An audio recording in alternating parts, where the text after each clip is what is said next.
Hello दोस्तों, नए नए छत्तीसगढ़ी गीत संगीत सुनने के लिए हमारे YouTube channel BS music Prajapati को सब्सक्राइब करें और नए अपडेट्स जानने के लिए बेल आइकन के बटन को जरूर दबाएं। ए गोलू, वो टूरी आवत है तिहार कौन लागे भाई जोन भौजी के साथ आवत है? अरे तो अंबिकापुर वाली भौजी की बहन है यार। वाह क्या गजब दिखत है भाई।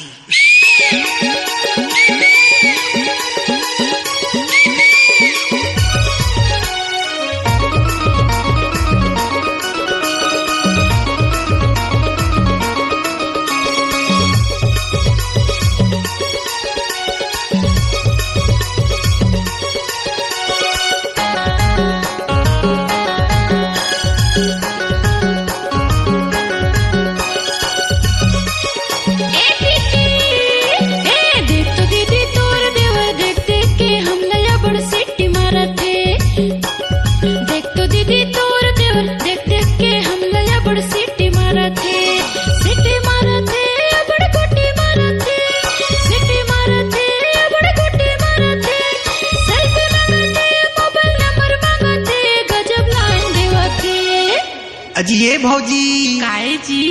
सुना तो तुम्हार बहनी है ना अब बड़ सुघर दिखते भौजी, और ओकर झील जैसे आँखी में ना आ मोर मन हम मुहा गे जी। देखिया लेकिन नजर झल लग गई है। ए देख तो भौजी तोर बहन देख देख के हमलाया बड़ रोल मारा थे। देख तो भौजी तोर बहन देख देख के हमलाया बड़ रोल मारा थे।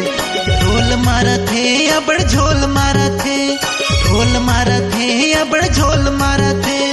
कट मारा थे ये पालट के देखा थे इस्माइल फेंका थे। ए देख तो दीदी तोर देवर देख देख के हमलाया बड़ सीटी मारा थे। ए देख तो भौजी तोर बहन देख देख के हमलाया बड़ रोल मारा थे।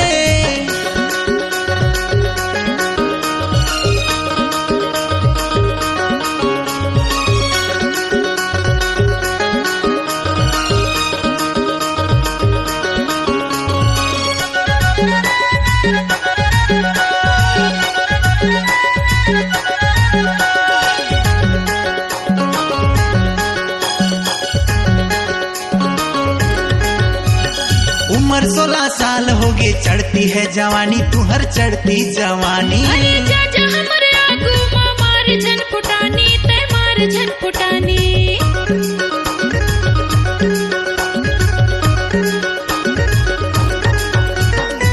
कहिया त दे हूँ माया के निशानी, मैं माया के निशानी। तुहर हमर जोड़ी नहीं बने प्रेम कहानी, नहीं बने प्रेम कहानी। ये भाव खावत है गजब रोल मारा थे। भाव खावत है गजब रोल मारा थे। कट मारा थे ये पालट के देखा थे इस्माइल फेंका थे। देख तो दीदी तोर देवर देख देख के हमलाया बड़ सीटी मारा थे।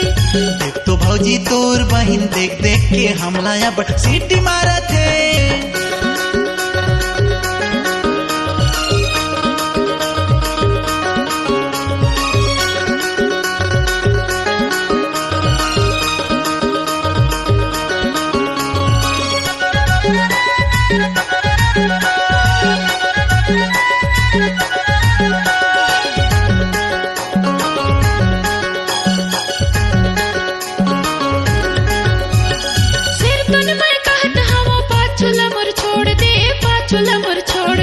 मोर संग माता हाँ माया के नाता जोड़ ले, माया के नाता जोड़ ले।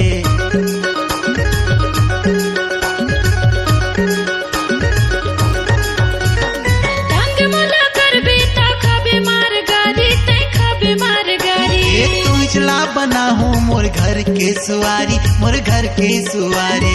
स्मार्ट बनते हैंडसम लगते, स्मार्ट बनते हैंडसम लगते।